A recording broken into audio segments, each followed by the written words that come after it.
First tonight, the New South Wales Parliament is expected to pass laws any day now that will make it easier for farmers to clear native vegetation from their properties.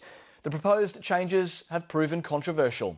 One scientist advising the Baird government, Professor Hugh Possingham, quit in protest earlier this month, claiming the plan would allow a doubling of broad-scale clearing. The current laws largely prevent that kind of clearing without permits, but in the bush, a silent battle has been waged between the economic pressure for higher returns and the need to conserve native vegetation, pitting farmer against farmer.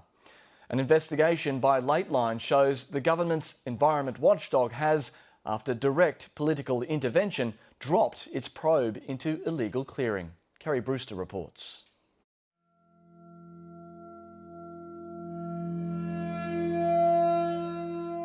Last year, without fanfare, the New South Wales government halted an investigation into allegations of one business's illegal land clearing in the state's northwest. I'm completely devastated. I've grown up on that land. I've been out there my whole life. It's devastating to see that a large conglomerate can come into this community. It seems like they have special privilege to just clear what they want.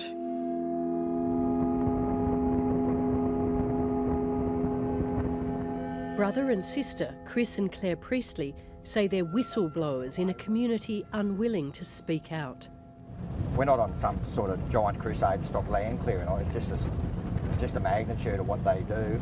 They think they're just above everything, ripping everything to pieces and leave very little. A year ago, Chris and Claire Priestley approached Jack Harris, the son of the new owner, on a Crownland stock route recently cleared for crops. It just got in my body just to do something, because it was just so blatant and arrogant that if I didn't do something, or at least try and do something, they just would continue on. My brother walked up and said, "You're sowing into a stock route," and I think it's Jack Harris. He laughed at him and he said, "Get off." How you going? You got permission and all approvals for this? Can you show them to us, please? No. No? What's your name? You go and get the police. Can we see all approvals? Go and get the police. Go and get the police? You go and get the police. Call the police. We need to see the approvals. Go and get the police. Call the police! All I could think is what the old timers, like my father, for example, and Dan Caton, who owned it, like I just thought this is just heartbreaking. This is disrespectful to the people of the land. So yeah, I was just disgusted actually. Travelling stock routes are public land. This was once filled with lush native grass. Today it's choked by wild rape. Yeah, so this used to be one of the best Mitchell grass paddocks in Australia. It's an endangered species and every farmer or grazier loves Mitchell grass. And just through pure greed, that this was knocked over to make way for wheat. It's Crown land. It's not for farmers to come along and sow wheat into and crop dust, as I've witnessed before. I've seen aeroplanes going across here, crop dusting. I've seen them ploughing. They're going to do development. During a total fire ban in December 2014, the Priestleys recorded this video, which they claim shows clearing and burning on land they once owned. I can see flames. I can actually smell the fire, and it is a total fire ban. And if I look out this way, I actually think that could be a bulldozer. Out this way, that's a machine. See? That's definitely a machine. I'm not against clearing, but having half a dozen bulldozers in there at once, clearing everything in the middle of summer, and even when I fronted them, any other normal person would pull up and think, we better try and do the right thing here. The next day they continued to burn piles of wood and continue to clear. It just never stopped. Even billabongs, floodplains, just everything. And the result? Aboriginal elder and friend Nellie McHughes saw it. All the native grasses were gone, all the trees that were there for thousands of years, and it was just, they were all pushed in a heap and they were smouldering and fire, and the rest of the landscape was just barren. Not a thing was grown, nothing, it was just dirt. I had the police ring me, tell me that they were going to charge me for trespass if I went back on there again. You can virtually clear the size of the moon and get away with it. That's not considered an offence. But if you go onto someone's property when they're burning total fire bans, yeah, you can get into trouble. As the drought broke in 2010, the bank foreclosed on Chris and Claire Priestley's 4 properties. It was the Harris business, also known as P&J Harris & Sons, who bought up their land and another giant called BREWON. They're over to speak to, but unfortunately we are going to ask you to leave as soon as you get your bits and pieces together. The Harris business is a force to be reckoned with. A giant in the agribusiness industry, it's one of Australia's biggest landholders and is extremely well connected. The parents are the directors and the son Jack is working with them. The Harris business repeatedly declined interview requests, referring Lateline to its lawyers.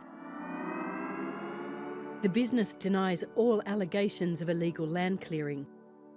It dismisses Chris and Claire Priestley as bitter losers, accuses the family of waging a vicious hate campaign, and highlights the fact their mother apologised for earlier defamatory statements, which she also retracted. Lateline witnessed the tensions between the Priestleys and the Harris business. Geez, you got like vermin with your bloody cameras and microphones. You're looking well anyway, you haven't aged up, you're thriving. Yeah, well, try to...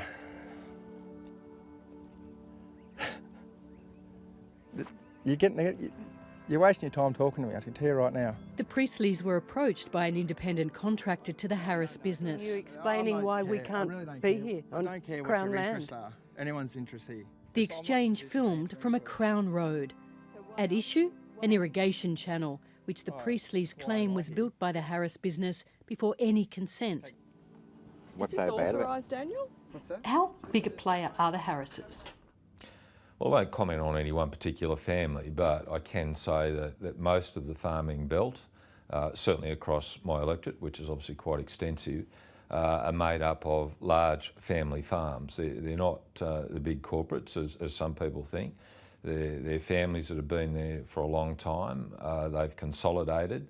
They've been very good at what they do, and they're expanding in some cases. What we've done is we have... Approvals for native vegetation clearing are required to be on a public register. The New South Wales Environmental Defenders Office recently searched for any approvals given to the Harris business to clear their properties west of Walgett. We have searched those registers. They're complex registers. You navigate through them by GPS coordinates. With the resources that we've had available to us, we have done searches of those registers and we have not turned up any approval for the native vegetation clearing that the Priestleys have witnessed on the Harris properties. Ready, Paul? For 28 years, Bill Keene managed the giant BREWON station, now owned by the Harris business. I've seen from one end to the other, and I know the country inside out. Separate to the Priestleys' complaints, the New South Wales Office of Environment and Heritage, the OEH, was investigating the Harris business's land clearing. In 2011, the OEH asked Bill Keene to be a witness in a potential prosecution. He was given satellite imagery, which he used to conclude that the Harris business had cleared up to 1,200 acres of native vegetation. I was saying that the country that had been cleared, and they were aware that it had been done illegally, they wanted me to justify to the fact that, previously it was all native vegetation. We showed him recent aerial footage of one Harris property, which he compared to a 2013 Google map. All this country to the west has all been cleared and sown down to wheat. Now it's all a sea of green. Yeah, it's all wheat. It's all wheat there now. There's been a huge expansion in the amount of cropping there, and to the best of my knowledge, it's all been done without a proper licence or approval. Tony Graham was the manager who succeeded Bill Keene on BREWON. We would have loved the opportunity to farm more country. We did contact relevant authorities to try and get that done, but there were no permits that were issued, and under no circumstances was I aware that we would have been able to do that. When the Harris business bought the property in 2010, Tony Graham was told his service was no longer required. A year later, the Office of Environment and Heritage asked him if he too would be a witness against the Harris business. I was given some aerial maps, so they were satellite imagery and aerial imagery taken both pre-2010 and post-2010. And it was pretty obvious from those aerial images, and it was just chalk and cheese as to what had occurred to the country in that time, in excess of 5,000 to 8,000 acres that we certainly didn't have anything to do with from a farming point of view, and that was country that I believe, had been cleared. After 2 years of consultations, Tony Graham and Bill Keene were told the Harris investigation would not go to prosecution. I was very upset. I was very angry given the time that I know myself and one of the other previous managers put into it. And I was very angry that this does happen time and time again, is that, people do try and push the system as far as they can, and there just seems to be no ramifications come to bear on them. So yeah, I was very upset.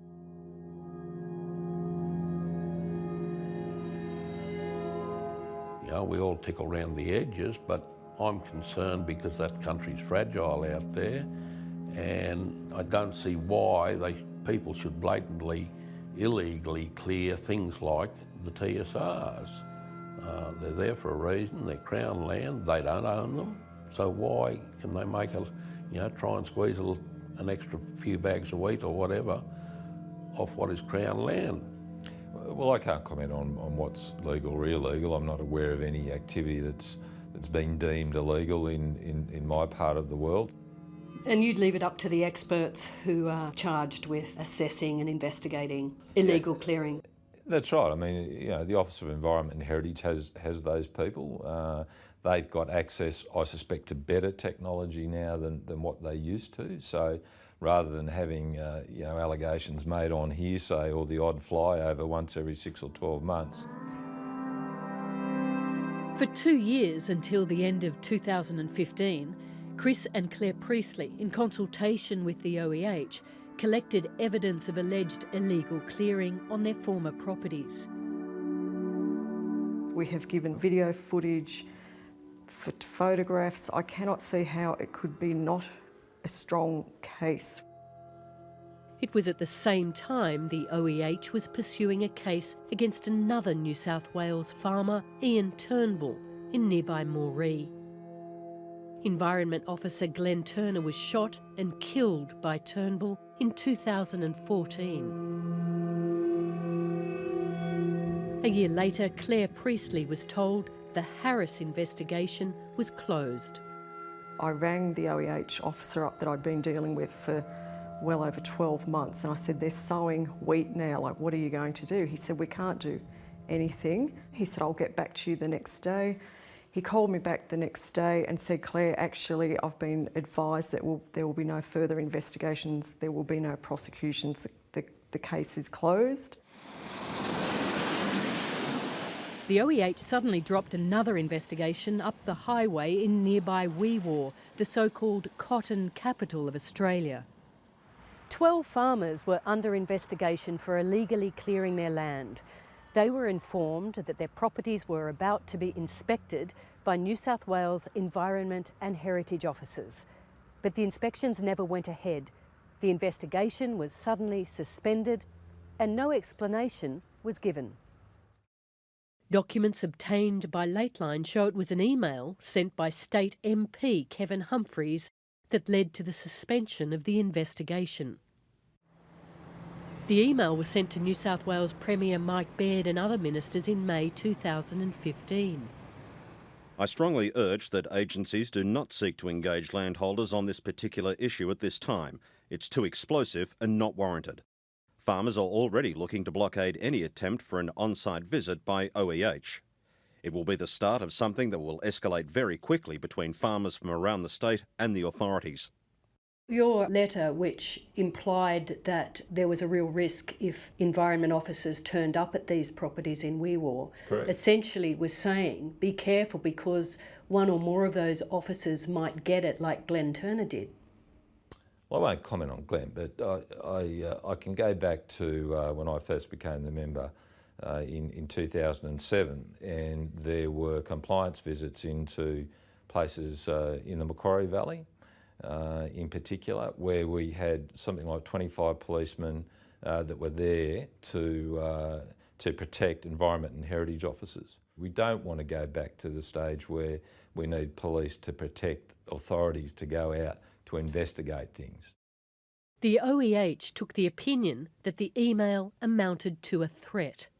Internal correspondence reveals the field operation was suspended due to what the agency regarded as the extreme risk of a possible catastrophic consequence. What was the basis for you thinking there'd be this uprising of farmers against authorities? Well, you need to understand the historical issues. No, and but as I've said who was before, going to do it? Who was going to do it? Oh, look, I won't say any individual, but certainly there would have been, I can guarantee you, there would have been a landholder backlash, not just from people in that area, but people from other parts of the state to say, well, here we go again.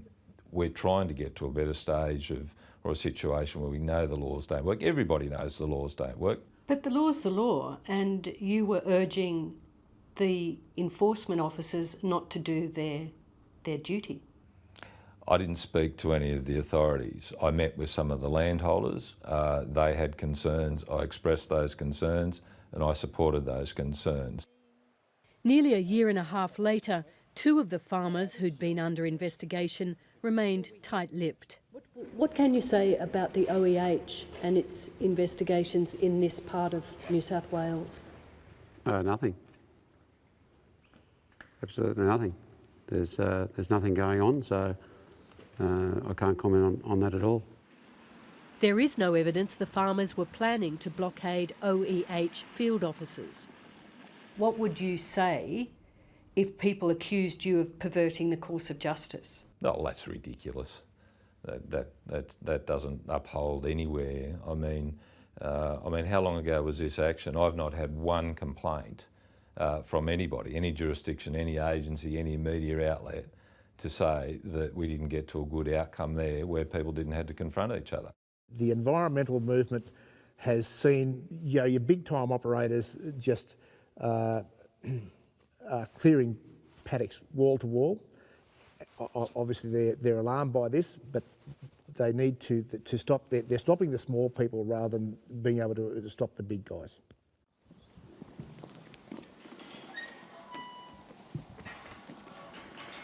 The separate investigation by the Office of Environment and Heritage into the Priestleys' allegations was recently dropped. The decision came at a time when the government was focusing on changing the laws instead. On the basis of the confidential legal advice that we received, OEH determined that the matter would not proceed any further.